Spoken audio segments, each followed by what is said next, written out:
Olá pessoal do oitavo ano, tudo bem? Nós vamos agora mais uma sequência de vídeos com as correções. Então nós vamos estar corrigindo agora a página 53, depois na sequência 60 e a 61 do nosso livro.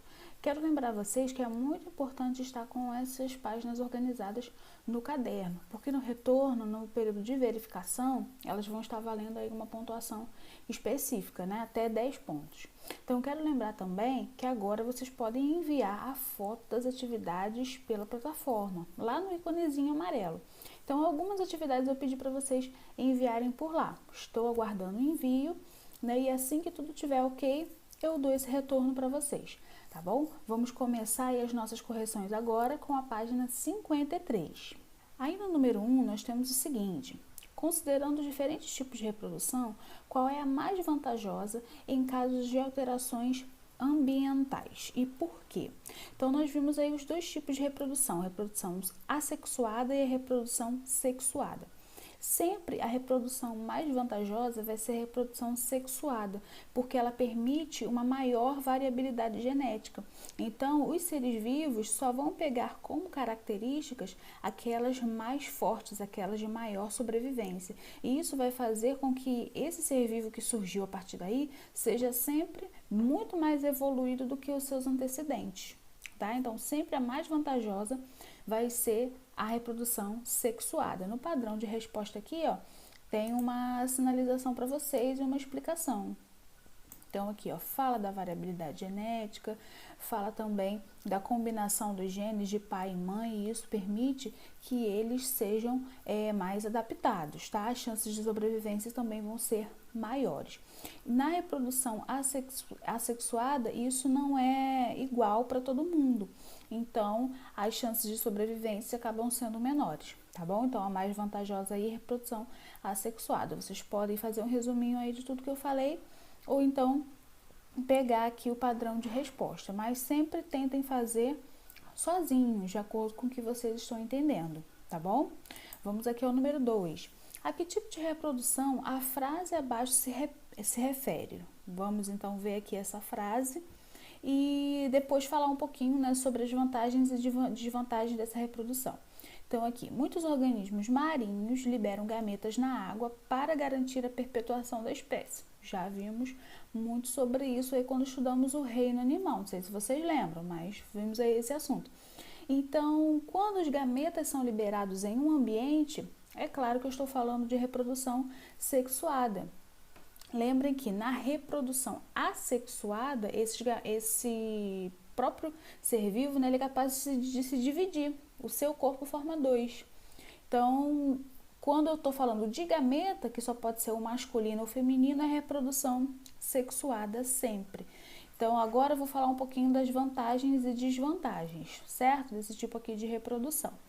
Então, aqui tem uma listinha bem interessante para vocês seguirem, ó.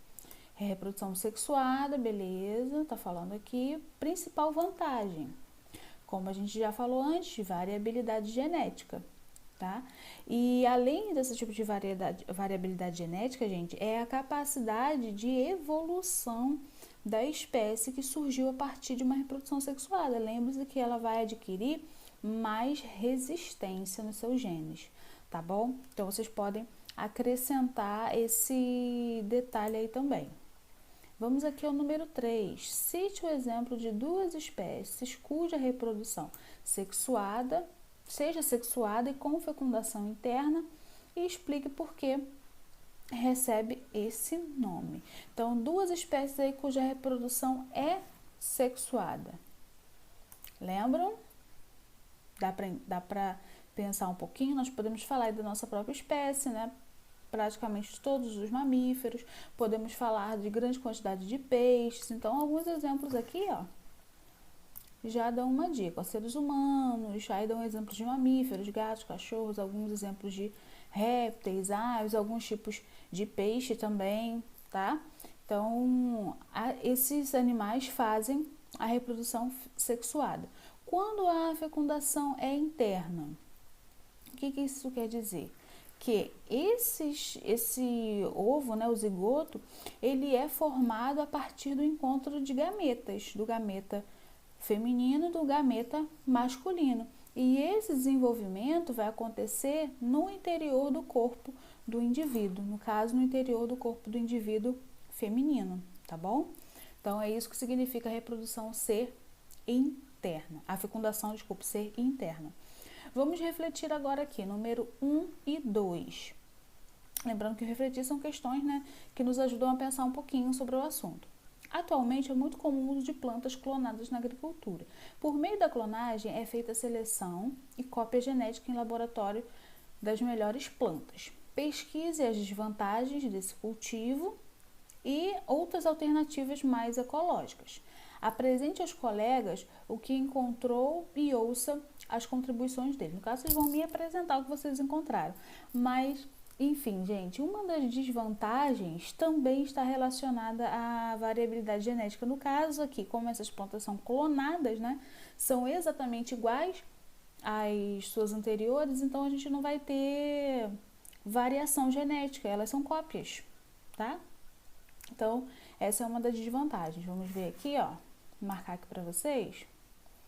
Perda da biodiversidade, pois nesse processo não há diferença de material genético. E aqui, ó, a clonagem vai deixar ela também suscetível a doenças, tá? Porque também não vai ter a questão da resistência, né, aos diversos tipos de ambiente que elas podem encontrar, tá bom? Vamos ao número 2. Aqui eu tenho a imagem. Na imagem vocês podem ver que as duas células, né, que podem ser de bactérias, podem ser de protozoários, enfim, as duas células estão se dividindo e formando outras duas células, né, que aqui cada uma, no total nós vamos ter 4 células, cada uma vai formar 2. Que tipo de reprodução a gente está vendo aqui? É a reprodução assexuada, tá? Não tem gameta, então reprodução assexuada. Na letra B, que grupo de seres vivos está representado? Então, como eu falei, podem ser bactérias ou protozoários, tá bom? C, quais são as vantagens e desvantagens desse tipo de reprodução? Então, deixa eu marcar aqui tudo logo de uma vez, ó. Isso. Então, tá aqui letra A, assexuada, bactérias e protozoários. Agora, falando das vantagens e desvantagens. Nesse tipo de reprodução, a gente tem uma rapidez no desenvolvimento do ser vivo e também esses tipos de seres vivos não gastam muita energia para se reproduzir. A desvantagem está relacionada, mais uma vez, à variabilidade genética. Eles não têm uma diversidade, então eles se tornam geneticamente mais suscetíveis, né? Mas uma palavra assim fácil de vocês entenderem, um pouco mais enfraquecidos e mais vulneráveis a mudanças no ambiente, tá bom? Então essas são aí vantagens e desvantagens para esse tipo de situação. Vamos aí agora ao desafio. Nesse desafio nós temos um texto que vai estar falando sobre um tipo de reprodução diferenciado, né? Então vocês leram o texto, viram que nesse contexto aí, a fêmea do tubarão, ela criou uma habilidade de se reproduzir sozinha, né? Foi tirada do tanque do seu parceiro e foi deixada num tanque isolada. E um tempo depois, ela começou a se reproduzir, gerando 3 filhotes aí, independentes de estar com seu parceiro. Então, essa capacidade, ela é, digamos que, muito rara no meio animal. Então, a questão está pedindo para vocês explicarem o que pode ter acontecido aí. Então, sabendo um pouquinho de reprodução, a gente vai tentar chegar a uma explicação mais plausível para essa situação. Então, aí na letra A, considerando os resultados dos testes de DNA dos filhotes, qual foi o tipo de reprodução da fêmea? Então, não pode ser assexuada porque ela não dividiu seu corpo ao meio, certo? Não é sexuada porque ela não teve contato com o parceiro, com o macho. Esse tipo de reprodução que ela acabou fazendo é uma estratégia de sobrevivência chamada de partenogênese. O seu próprio corpo produziu carga genética suficiente para poder gerar os embriões e fazer uma fecundação. Aqui, ó, padrão de resposta. Os testes mostraram que os filhotes só tinham DNA da mãe. Isso significa que a fêmea se reproduziu por partenogênese, tá? Então, eles se desenvolveram sem uma fecundação. Então, é uma própria estratégia aí do corpo desse animal para ele poder continuar sobrevivendo no ambiente. Então, esse tipo de reprodução, gente, é muito raro. Somente algumas espécies de animais, até agora que se tem registro, conseguiram fazer, tá bom? Letra B. Elabore uma hipótese que explique por que ocorreu essa estratégia reprodutiva e a sua eficiência. Então, aqui, ó, comentei um pouquinho antes, né? Mas já tem aqui também um padrão de resposta. Foi uma tentativa de garantir a perpetuação da espécie. Então, foi uma maneira que a própria natureza, né, o próprio instinto de sobrevivência dessa fêmea garantiu para poder continuar existindo. Tá? Lembrando que esse tipo de reprodução é muito raro, só acontece mesmo em situações extremas. Então, esse caso aqui que está contando no texto foi uma exceção, tá? Mas pode sim acontecer, tá bom? Então, finalizamos aí a página 53. Vamos à página 60 agora. No número 1 está dizendo assim: por que entre os mamíferos dificilmente o macho exerce o cuidado parental? Então, isso está muito relacionado à estrutura física, gente, à estrutura do corpo. É a fêmea que tem toda a estrutura corporal que permite esse cuidado parental. Então, é a fêmea que carrega o filhote durante o período na gestação, é a fêmea que amamenta, é a fêmea que tem, né, o cuidado, o desenvolvimento mental mais voltado para o cuidado com o filhote. Então, em todas as espécies, em grande parte das espécies, fica melhor assim, não podemos generalizar, vamos observar essas diferenças no corpo da fêmea. Então, por isso que geralmente o macho não exerce o cuidado parental. Isso não quer dizer que ele não vá se envolver na criação dos filhotes, pelo contrário, se envolve sim na produção do ninho, né, na proteção do filhote, ele se envolve em todas essas áreas, mas aquelas adaptações voltadas à afetividade, digamos assim, né, amamentação, cuidado, tá mais na genética, no estilo corporal da fêmea, tá bom? Então, por isso que geralmente é mais difícil a gente ver o macho exercendo esses cuidados. 2. Entre as emas, na época de reprodução, ao encontrar uma fêmea, os machos dão saltos, abrem as asas, sacodem os pescoços e emitem alguns roncos. No que consiste esse comportamento? Então, lembra que no vídeo de comportamentos reprodutivos, a gente viu que alguns deles buscam chamar a atenção do parceiro. Então, todos esses movimentos aí que a ema tá fazendo, né?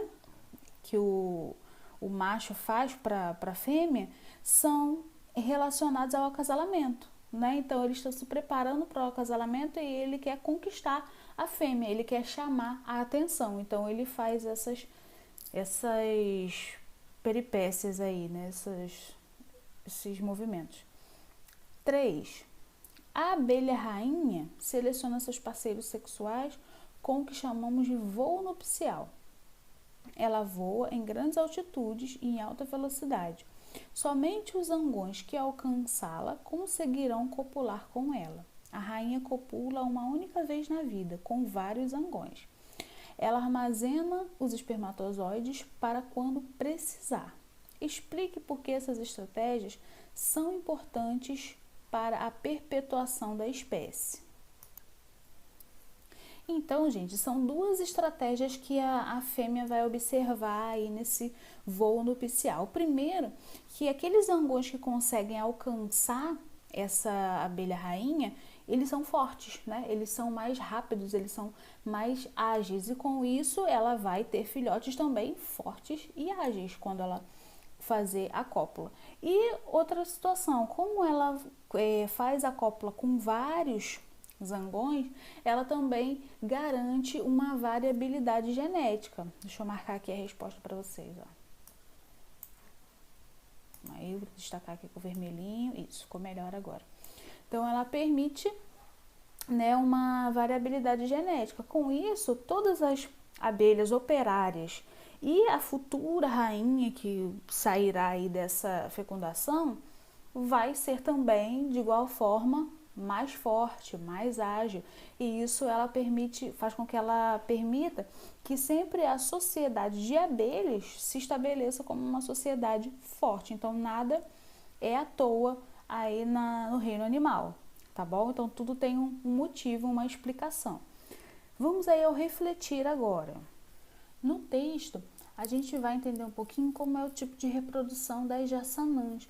Jassanãs são aves, né, que tem uma característica bem específica no momento de se reproduzir. Então, vocês vão ler aí o texto e responder as questões. É um texto muito interessante que agrega muita informação aí no nosso conhecimento de ciências.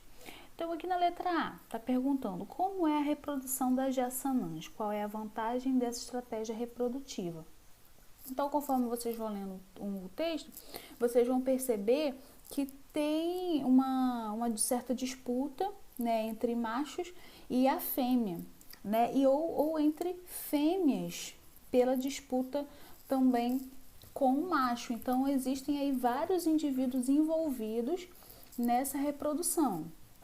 Tá? Então, aí na letra A pergunta-se como é a reprodução das jassanãs. Então, podem ser entre casais ou trios, mas ocorre aí uma competição, uma disputa entre as fêmeas, que são várias fêmeas aí, por os machos também daquele grupo, tá? Então, são vários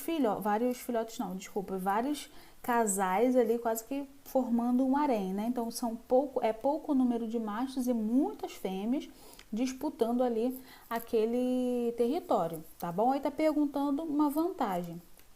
Quando existem vários indivíduos envolvidos na reprodução, nós temos uma maior variabilidade genética, nunca esqueçam disso, tá? Essa maior variabilidade genética permite que nasçam indivíduos mais fortalecidos, tá bom? Nesse caso aqui, o cuidado parental vai ser exclusivo do macho. O macho que vai proteger os ovos, o macho que vai cuidar da incubação dos ovos, ele só vai permitir que a fêmea ajude a proteger o território, tá? Para nenhum outro tipo de ave ou nenhum outro tipo de invasor, né, de animal que coma os ovos, por exemplo, cobras ou alguns outros tipos de roedores, nenhum desses animais possa chegar ali no ninho. Então, as fêmeas elas vão fazer a defesa do território e os machos que vão cuidar do ninho aí nessa situação, tá bom? Vamos aqui agora ao desafio. Os mamíferos fazem fecundação interna. Os machos têm o pênis, né? E o pênis ele vai secretar o esperma no interior do corpo da fêmea, ok? Então, essa tipo de reprodução e fecundação vai ser ali interna. No entanto, continuando aqui, verifica-se algumas diferenças quanto à forma de desenvolvimento dos filhotes. Aí nós vamos falar um pouquinho dos grupos dos monotremados, marsupiais e placentários. Aí a gente vai pesquisar um pouquinho sobre a diferença desses grupos, certo? Nós já vimos um pouquinho sobre eles aí lá estudando os mamíferos. Aí tem aqui uma pesquisa com a diferença. Deixa eu destacar aqui o vermelhinho. Então, ó, quando eu falo de monotremado, esse animal ele é mamífero, mas é um mamífero que se desenvolve dentro do ovo. Lembram aí o exemplo? Acho que não, né? O ornitorrinco. O ornitorrinco é um mamífero, pois mama quando filhote, mas ele nasce de um ovo, tá? O segundo grupo, marsupial.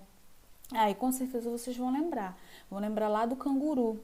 O marsupial, ele se desenvolve no interior do corpo da fêmea, da canguru fêmea. Mas, quando ele ainda é muito filhote, com dias, semanas, ele sai do corpo da fêmea e vai para a bolsa, que fica do lado de fora do corpo da fêmea.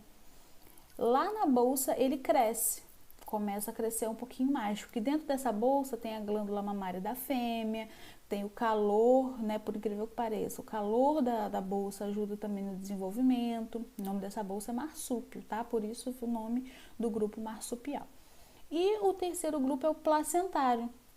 É o nosso grupo, né, seres humanos. Nós nos desenvolvemos no interior do corpo da fêmea, dentro de uma placenta. E essa placenta é que vai nutrir todo o bebê, né? O primeiro embrião, depois feto, depois bebê, no período da gestação, tá? Então, essa é a diferença aí entre os três grupos. Eu falei também alguns exemplos. Coloquem esses exemplos ao lado, porque vai ficar muito mais fácil de vocês lembrarem aí no momento de avaliação, por exemplo. Tá bom? Finalizamos aí a página 60, página 61, número 2. Esse texto, ele vai falar um pouquinho como e por que, né, algumas fêmeas matam os machos depois do período de reprodução. Ele vai falar mais um pouquinho do como, porque ainda é uma resposta que precisa de mais estudos para ser definitiva, mas já existem muitas hipóteses aí que ajudam a explicar essa situação. Então, aqui está perguntando na letra A. Elabora hipóteses, né, que ajudam a explicar o comportamento de algumas fêmeas. Então, já foi percebido que principalmente a fêmea da aranha, da espécie viúva negra, e também as fêmeas do inseto louva-a-Deus, elas depois que realizam a cópula, elas matam o macho e se alimentam do corpo dele. Por que isso acontece? Bem, existe um estudo, galera, que indica que elas necessitam, né, de bastante energia para fazer a produção, né, dos ovos dentro do seu corpo. E essa energia elas vão precisar imediatamente após a cópula. Por isso que uma das hipóteses é buscar energia para poder realizar a postura desses ovos e assim ter os seus filhotes, né, mais fortalecidos. Aí está perguntando também, na letra B, pesquisem quais animais têm esse tipo de comportamento. Bem, acabei falando antes para vocês, né? Então, são os insetos, né? Aqui, deixa eu destacar a viúva negra e o louva-a-Deus. Aqui na resposta, se não me engano, deixa eu marcar aqui com vermelhinho, só está falando do louva-a-Deus. É isso mesmo. Mas as aranhas também têm esse comportamento, tá? A aranha viúva negra. Então, qual é o objetivo, né, gente? Então, estudos indicam que seja o ganho de energia. Essa fêmea precisa imediatamente de energia e para poder fazer a postura dos seus ovos. E elas vão buscar essa energia se alimentando do corpo do outro ser vivo, né? No caso, do macho, tá bom? Então, fica aí a resposta, o padrão de resposta aí para esse número 2. No número 3, está pedindo para vocês assistirem vídeos, né? Então, bem fácil assistir o vídeo, vocês podem copiar esse link aqui, colocar lá no YouTube, que o vídeo vai aparecer, copiar os 2 links e responder essas questões, tá? São vídeos bem legais. Como eu falei na página anterior, todos esses textos e vídeos agregam muita informação aí no conhecimento da gente de ciências. Na letra A, o que está falando aqui? Quais são as semelhanças e diferenças entre as estratégias reprodutivas dessas duas espécies? No caso aqui, a aranha-pavão e o pássaro jardineiro. O que eles vão fazer? Ambos eles vão fazer construção de ninhos. E essa construção, gente, mostra para o parceiro que eles são mais fortes, que eles são saudáveis, que eles são capazes aí de gerar filhotes igualmente forte como eles. Deixa eu marcar aqui o padrão de resposta para vocês. Aqui, ó. Aqui a partir da segunda parte, fala mais um pouquinho sobre essa questão. A habilidade de construção de ninhos e a busca por presente são indicações que o parceiro é forte. Então, tudo isso faz com que o outro, né, o parceiro, no caso a fêmea, se sinta atraída para fazer a cópula. E também eles podem realizar outros tipos de formas de chamar atenção. No caso aqui, ó, a dança para atrair a fêmea, ornamentos para dança. Então, tudo isso, por incrível que pareça, é uma característica, um comportamento reprodutivo aí desse animal, ok? Letra B. Por que essas estratégias são importantes para os animais? Explique detalhadamente o que percebeu sobre o processo reprodutivo nessas cenas, né, nos vídeos. Gente, essas estratégias sempre vão permitir e garantir a perpetuação da espécie. Então, tudo que vocês observarem em relação à reprodução dos animais, que eles fazem para poder chamar a atenção do parceiro, para poder ter, né, o seu desenvolvimento, garantir a reprodução, está relacionado à variabilidade genética e garantir a perpetuação da espécie. Então, a natureza tem esse objetivo, permitir que aquele tipo de ser vivo sempre continue existindo. Lembre-se que esse processo permite também que a cadeia alimentar nunca pare, e isso faz com que a dinâmica do meio ambiente sempre continue acontecendo. Então, não esqueçam aí nessa situação. Então, o que a gente vai perceber também nesse processo reprodutivo é que há o dimorfismo sexual aí nas espécies, tá? Vou destacar aqui para vocês a resposta. Letra B, aqui ó, destacada com vermelhinho. Então, vocês podem pegar essa resposta aqui e fazer o resumo de vocês. Também prestar atenção aqui na explicação que eu falei. Lembra que eu sempre sugiro que vocês tentem fazer de acordo com o que vocês estão entendendo, tá bom? Vamos aí ao número 4. Da página 61. Os insetos têm sexos separados, a fecundação é interna, o desenvolvimento é direto e passa por metamorfose. Pesquise informações sobre desenvolvimento indireto e metamorfose. E vamos falar aí de algumas espécies de insetos que fazem esse tipo de desenvolvimento. Então aqui, fecundação interna, vocês lembram que existe o desenvolvimento do filhote dentro de algum espaço, pode ser no corpo da mãe ou pode ser num ovo, tá bom? Então aqui tá perguntando, né, pedindo para a gente pesquisar sobre desenvolvimento indireto e metamorfose. A metamorfose a maior parte dos insetos vai estar fazendo, tá? Então aqui, ó, 4. Quem são esses insetos? Aí aqui. Podem ser barata, borboleta, mosquito. Então, a gente sempre vai ter uma metamorfose completa, onde na primeira fase, né, esse filhote, depois que o ovo eclode, ele se torna uma larva. Depois que essa larva se alimenta, ou na água, ou então em plantas, né, geralmente comendo as folhas, vai para a fase de pupa. Nessa pupa, ela fica dentro de um casulo, se desenvolvendo, e depois desse desenvolvimento vem a fase adulta, que é o inseto já com aquela aparência, né, que nós já estamos acostumados a ver. Então, essa é a metamorfose, tá bom? Então, aqui eu tenho a completa. Na incompleta, eu tenho o ovo, da onde vai sair a ninfa. A ninfa é a forma jovem desse inseto. Ele é igualzinho ao inseto, só que ele é pequenininho. E depois ele vai se transformar num inseto adulto, vai só crescer em relação ao seu tamanho, tá bom?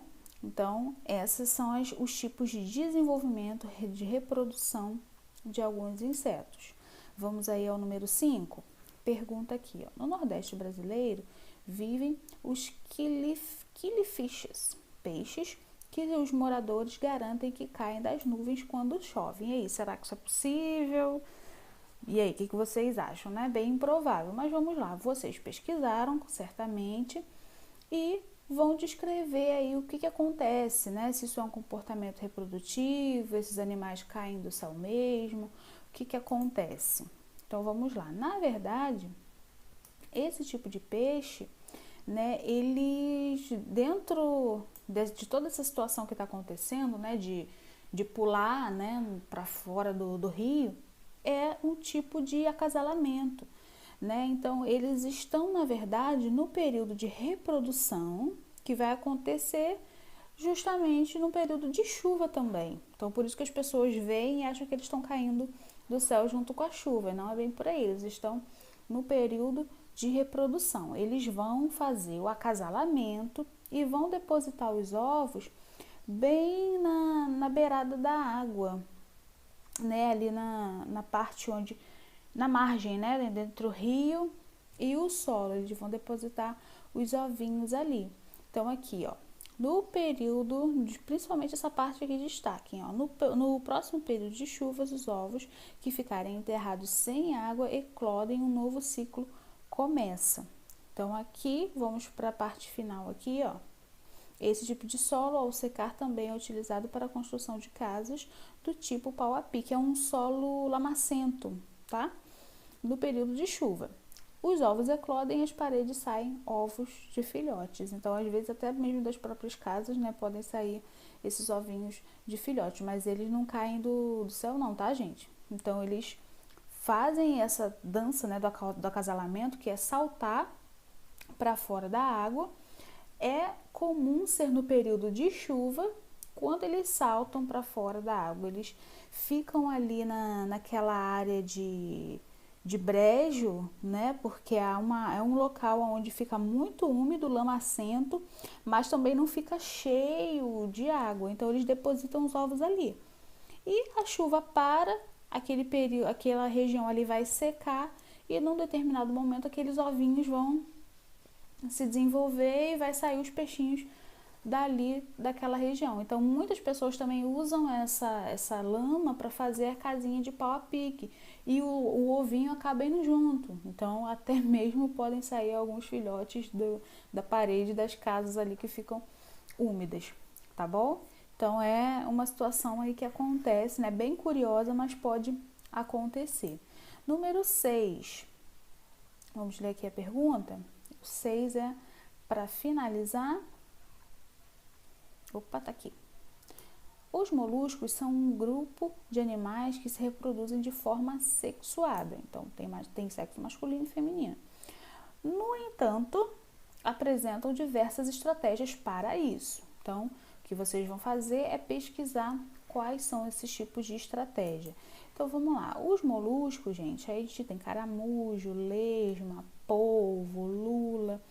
Muitos deles são considerados hermafroditas, tá? Ou seja, o próprio corpo produz célula masculina e célula feminina.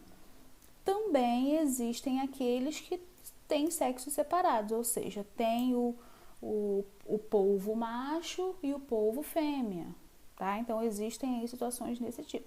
Então, aí, quais são as estratégias? Aí a gente começa a falar um pouquinho delas. Podem ser com fecundação externa, com a liberação dos gametas na água, e também pode ser a fecundação interna, com a liberação dos gametas no corpo do outro animal. Tá? O desenvolvimento pode ser direto com a formação das larvas, tá? E também esse desenvolvimento pode acontecer com os ovos, a formação dos ovos, que são os indivíduos em formas mais jovens, tá? Então, isso também é possível dentro dos moluscos. Então, eles vão se adaptando aí a várias formas de reprodução, tudo com o objetivo da espécie continuar permanecendo, tá bom? Agora, falando um pouquinho aqui do grupo de ostras.